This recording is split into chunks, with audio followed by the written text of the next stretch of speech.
ಸಾಂಬಾರ್ ಜಿಂಕೆಯ ಹಾಗೆ. ಸಾಂಬಾರ್ನ ಸಾಮಾನ್ಯವಾಗಿ ನಮ್ಮ ಅನೇಕ ಕಾಡುಗಳಲ್ಲಿ ಕಾಣಬಹುದು. ಏಷ್ಯಾದಲ್ಲಿ ಇದೇ ಅತಿ ದೊಡ್ಡ ಜಿಂಕೆ. ಗಂಡಿನ ತೂಕ 350 ಕಿಲೋಗಳಿಗಿಂತ ಹೆಚ್ಚು ಇರಬಹುದು. ಅದಕ್ಕಿಂತಲೂ ಭಾರವಾಗಿರೋದು ಕಾಟಿ, ವಿಶ್ವದಲ್ಲೇ ಅತಿ ದೊಡ್ಡದಾದ ಕಾಡುದನ. ಗಂಡು 6 ಅಡಿಗಳಷ್ಟು ಎತ್ತರ ಇದ್ದು 1 ಟನ್ನಷ್ಟು ತೂಕ ತೂಗುತ್ತೆ. ಇದಕ್ಕೆ ತದ್ವಿರುದ್ಧವಾಗಿ ವಿಶ್ವದ ಅತಿ ಚಿಕ್ಕ ಸಸ್ಯಾಹಾರಿಯೂ ಇಲ್ಲಿದೆ, ಇಂಡಿಯನ್ ಮೌಸ್ ಡಿಯರ್ ಅಥವಾ ಕೂರ. ವಯಸ್ಸಿಗೆ ಬಂದಿರೋ ಇದನ್ನು ನೋಡಿ, ಕೇವಲ 13 ಇಂಚ್ ಎತ್ತರ, 3 ಕಿಲೋ ತೂಕ.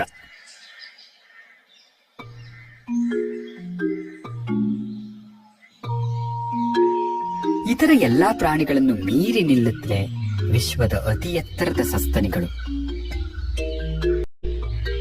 ಗಂಡು ಜಿರಾಫ್ 18 ಅಡಿಗಳಿಗಿಂತಲೂ ಎತ್ತರ ಬೆಳೆದು 2000 ಕೆಜಿಯಷ್ಟು ತೂಕ ಇರಬಹುದು. ಅಷ್ಟುದ್ದ ಕಾಲುಗಳಿರೋದ್ರಿಂದ ನೆಲದ ಮೇಲೆ ಏನನ್ನೂ ತಿನ್ನೋದು ತುಂಬಾ ಕಷ್ಟ. ಆದ್ರಿಂದಲೇ ಆಹಾರವನ್ನ ಕಂಬದ ಮೇಲೆ ಇರಿಸ್ತೀವಿ. ಜಿರಾಫ್ ತನ್ನ ನಾಲಿಗೆಯನ್ನ 18 ಇಂಚಷ್ಟು ಮುಂದೆ ಚಾಚಬಹುದು. ಹಾಗಾಗಿ ಅದು ಮೇಲಿರೋ ಎಲೆಗಳನ್ನ ಕೂಡ ಕಿತ್ತು ತಿನ್ನಬಹುದು. ನಮ್ಮ ಸಂಗ್ರಹದಲ್ಲಿರೋ ಬಹುತೇಕ ಜಿರಾಫ್ಗಳು ಇಲ್ಲೇ ಹುಟ್ಟಿ ಬೆಳೆದದ್ದು. ನಮ್ಮ ಮೃಗಾಲಯದಲ್ಲೇ ಅತಿ ಹೆಚ್ಚು ತೂಕದ ಪ್ರಾಣಿ ರ್ಯಾಂಬೋ, 4 ಟನ್ನಿನ ನಮ್ಮ ಆಫ್ರಿಕಾದ ಆನೆ. ರ್ಯಾಂಬೋ ಎಲ್ಲಿರುತ್ತೋ ಅಲ್ಲಿರುತ್ತೆ ಅವನ ಆಪ್ತ ಮಿತ್ರ ಈ ಬೆಳ್ಳಕ್ಕಿ.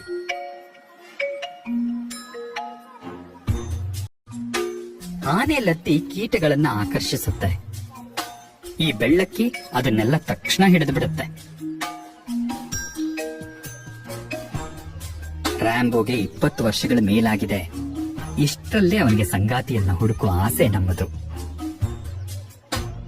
ರ್ಯಾಂಬೋವಿನ ಆವರಣದ ಪಕ್ಕದಲ್ಲಿರೋದು ನಮ್ಮೂರ ಆನೆಗಳ ಹಿಂಡು. ಅವುಗಳಿಗೆ ನೀರನ್ನ ಕಂಡ್ರೆ ಬಹಳ ಇಷ್ಟ. ಅವಕಾಶ ಸಿಕ್ಕಾಗೆಲ್ಲ ನೀರಲ್ಲಿ ಆಟ ಆಡ್ತಿರ್ತವೆ. ಅದಕ್ಕೆ ನೋಡಿ, ಸ್ವಂತ ಶವರ್ ಕೂಡ ಇದೆ ಇವುಗಳಿಗೆ.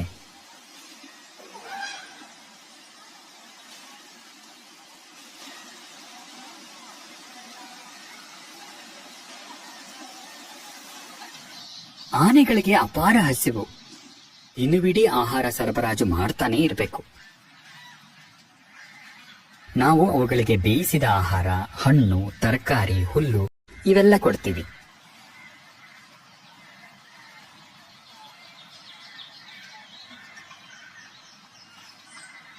ನಮ್ಮ ಪ್ರಾಣಿಗಳಿಗೆ ಪೌಷ್ಟಿಕ ಆಹಾರ ನೀಡಿ ಅವುಗಳನ್ನು ಆರೋಗ್ಯವಾಗಿಡೋದೇ ನಮ್ಮ ಪ್ರಮುಖ ಆದ್ಯತೆ. ಪ್ರತಿದಿನ ಗಾಡಿಗಳ ಭರ್ತಿ ಆಹಾರ ಬರುತ್ತೆ. 300 ಕೆಜಿ ಮಾಂಸ, 400 ಕೆಜಿ ಹಣ್ಣು ತರಕಾರಿ, 750 ಕೆಜಿ ಕಾಳು, ದ್ವಿದಳ ಧಾನ್ಯ ಮತ್ತು ಹೊಟ್ಟು, ಮತ್ತೆ 6000 ಕೆಜಿ ಹುಲ್ಲು ಹಾಗೂ ಹಸಿರು ಮೇವು. ನಮ್ಮ ಪ್ರಾಣಿಗಳಿಗೆ ತಾಜಾ ಹಾಗೂ ಉತ್ತಮ ದರ್ಜೆಯ ಆಹಾರವನ್ನು ಮಾತ್ರ ಕೊಡ್ತೀವಿ. ಎಲ್ಲಾ ಪದಾರ್ಥಗಳ ಗುಣಮಟ್ಟವನ್ನ ಕಠಿಣವಾಗಿ ಪರೀಕ್ಷೆ ಮಾಡ್ತೀವಿ. ನಮ್ಮ ಅಡುಗೆ ಸಿಬ್ಬಂದಿ ಪ್ರತಿ ಜಾತಿಯ ಪ್ರಾಣಿಗೆ ಸೂಕ್ತವಾದ ಆಹಾರ ತಯಾರಿಸ್ತಾರೆ. ಪ್ರತಿದಿನ ಬೆಳಿಗ್ಗೆ ಅದೇ ತರಾತುರಿ. ತಿಂಡಿಗಾಗಿ ಕಾಯ್ತಾ ಇರುವ ಹಲವಾರು ಹಸಿದ ಬಾಯಿಗಳಿಗೆ ಆಹಾರ ಒದಗಿಸೋದು.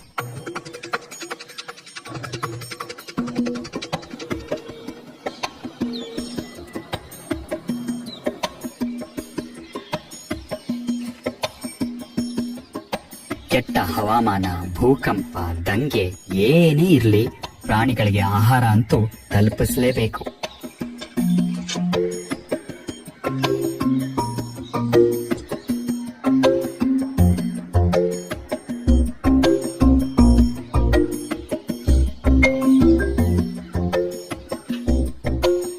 ಆಹಾರ ಹೆಚ್ಚಾಗಿರೋ ಕಡೆ ಆಹ್ವಾನವಿಲ್ಲದ ಅತಿಥಿಗಳು ಅದೆಲ್ಲಿಂದಲೋ ಪ್ರತ್ಯಕ್ಷ ಆಗ್ಬಿಡತ್ವೆ.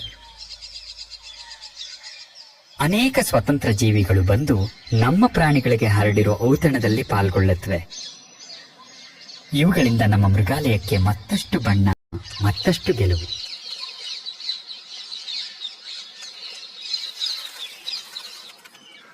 ನಮ್ಮ ಕೆಲವು ಪ್ರಾಣಿ ಪಕ್ಷಿಗಳಿಗೆ ವಿಶೇಷ ಆಹಾರ ಬೇಕು.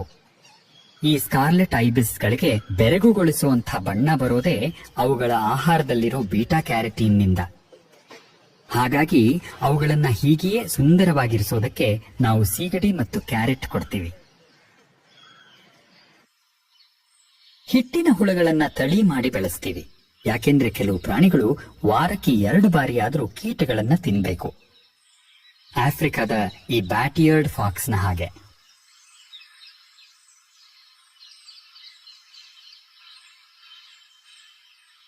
ನಮ್ಮಲ್ಲಿ ಹಲವಾರು ಜಾತಿಯ ಮೊಸಳೆಗಳಿವೆ.